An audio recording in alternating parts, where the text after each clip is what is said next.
This is the most boring summer in the whole history of the world, 9-year-old Oliver Vanderbeeker announced. He was wearing basketball shorts and a faded blue t-shirt, and his hair was sticking out in every direction.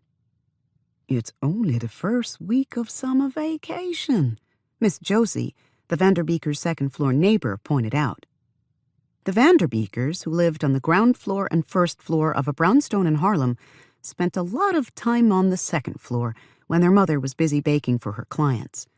Miss Josie had her hair in curlers and was watering her many trays of seedlings, which covered the dining room table.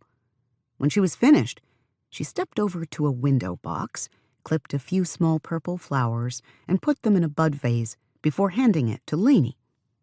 "Bring these to Mr. Jeet, won't you, dear?"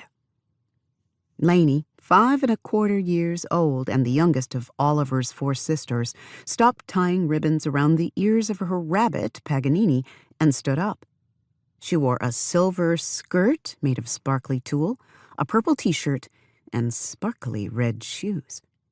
The shoes were slippery on the bottom, so she shuffled slowly over to Mr. Jeet, careful not to spill the water in the vase.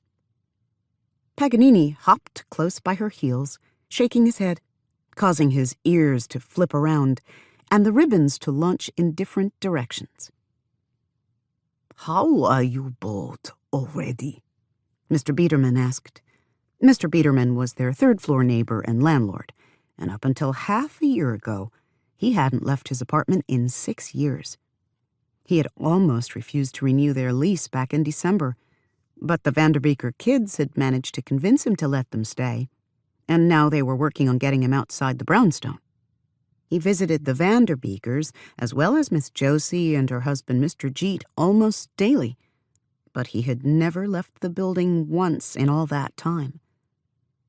Oliver slumped into a sunshine-yellow vinyl chair at the kitchen table, his elbows on the metal tabletop, his hands propping up his head. "There's nothing to do. Nothing I can do, anyways,"